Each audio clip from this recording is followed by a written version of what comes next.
25 বল থেকে 26 রান সংগ্রহ করা বাংলাদেশের 6টি উইকেটের পতন হয়েছে। একটি টি-20 ম্যাচ যেখানে ওভার প্রতি একটি বাউন্ডারি দূরের কথা, ওভার প্রতি বাংলাদেশকে উইকেট গুনতে হয়েছে। আসসালামু আলাইকুম দর্শক, স্বাগত জানাচ্ছি মোড ওয়ান স্পোর্টস 365-এ। কথা বলবো বাংলাদেশ নিউজিল্যান্ড টি-20 সিরিজ নিয়ে। আপনারা জানেন যে বাংলাদেশ এবং নিউজিল্যান্ড টি-20 সিরিজটি শেষ হয়েছে 1-1 সমতায়। গত তৃতীয় টি-20তে বাংলাদেশ প্রথমে ব্যাট করতে নেমে বৃষ্টিবিঘ্নিত ম্যাচে 15 ওভারে 102 রানে অল আউট হয়ে যায়। এরপর নিউজিল্যান্ড খুব সহজেই 6 উইকেটে ম্যাচটি জিতে যায় 20 বল হাতে রেখে ডিএলএস পদ্ধতিতে।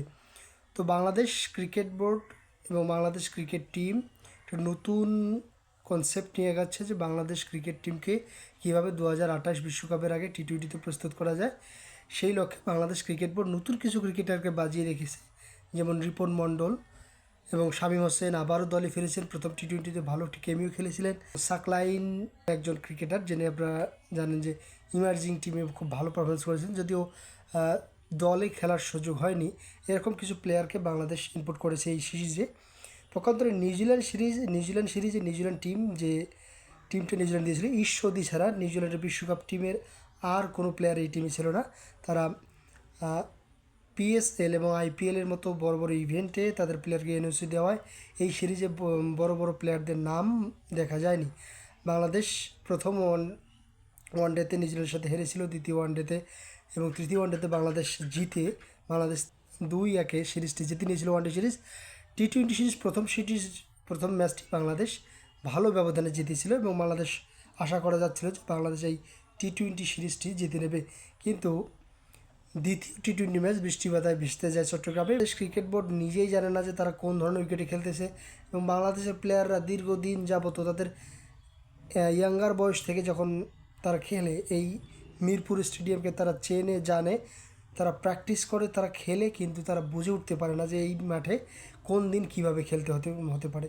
যদিও এটা মাঠের কিছুটা দোষ থাকলেও প্লেয়ারদের দোষই আমি বেশি দেবো, কেননা আপনার এই ধরনের সিচুয়েশনে পড়তে গেলে আপনি একটি ম্যাচ যেখানে 6.4 ওভার খেলা হয়েছে, 50 রানে 3টি উইকেট গিয়েছিল বাংলাদেশের।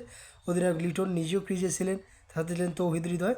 বৃষ্টির পরে 15 ওভারের ডিএলএস ম্যাচে যখন বাংলাদেশ ব্যাট করতে নামলো, সে 25 বল থেকে 26 রান সংগ্রহ করা বাংলাদেশের 6টি উইকেটের পতন হয়েছে। একটি টি-20 ম্যাচ যেখানে ওভার প্রতি একটি বাউন্ডারি দূরের কথা, ওভার প্রতি বাংলাদেশকে উইকেট গুনতে হয়েছে এই ম্যাচে। বাংলাদেশের টেল এন্ডাররা কোনোভাবেই যেন ক্রিকেট ম্যাচে কীভাবে অবদান রাখতে হয় সেটা ভুলে গেছে। দায়িত্বশীল ব্যাটসম্যান যিনি অন্য নন স্ট্রাইক এন্ডে আসেন, তাকে রেখে টেল এন্ডারে আসতেছে এবং বিগ হিট নেওয়ার চেষ্টা করছে। বাংলাদেশ দৃষ্টিকোণ লেগেছে যে বাংলাদেশ 14.2 ওভারে অলরেডি 4টি বল টি-20তে এখনও বাকি, যে 4টি বলের গুরুত্ব এখনও বুঝতে শেখেনি বাংলাদেশ। কীভাবে টি-20তে কঠিন পর্যায়ে কঠিন সিচুয়েশনে অ্যাডাপ্ট করতে হয়, এই জিনিসগুলো যদি দ্রুত বাংলাদেশ অ্যাবজর্ভ করতে না পারে, তবে টি-20 বিশ্বকাপ 2028-এ আমরা 2026 বিশ্বকাপে যে লিগেসিটা আমরা দেখালাম যে আমরা ভারতীয় বিশ্বকাপ খেলবো না, আমরা খেললেও যে কী করতাম সেটা আমরা নিজেরাই জানি না। 2028 বিশ্বকাপকে কেন্দ্র করে যে পরিকল্পনা বাংলাদেশ নিয়ে এগোচ্ছে, সেটা কোনোভাবেই সম্ভব হবে না যদি না বাংলাদেশের ক্রিকেটাররা দায়িত্ব নিয়ে খেলতে না শেখে। প্রথম টি-20 ম্যাচে এত ভালো খেলার পরে তৃতীয় টি-20 এত বাজে পারফরমেন্সে বাংলাদেশের টি-20 সিরিজটি মলিন হয়েছে। যদিও 1-1 সমতা হয়েছে, আমি বলবো যে এটা বাংলাদেশের জন্য পরাজয়। এই সিরিজটি বাংলাদেশের জন্য পরাজয়। আগামী 8 মে থেকে শুরু হতে যাচ্ছে যে Bangladesh Pakistan series, test series, 2টি টেস্ট সিরিজ হবে। একটি 8 মে হবে।